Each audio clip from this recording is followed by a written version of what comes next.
బాబు hello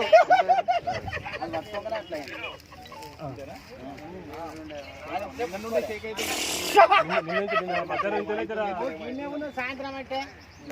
సాయంత్రం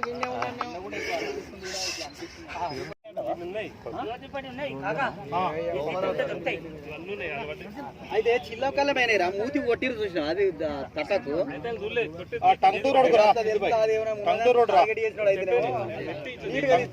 నిజమే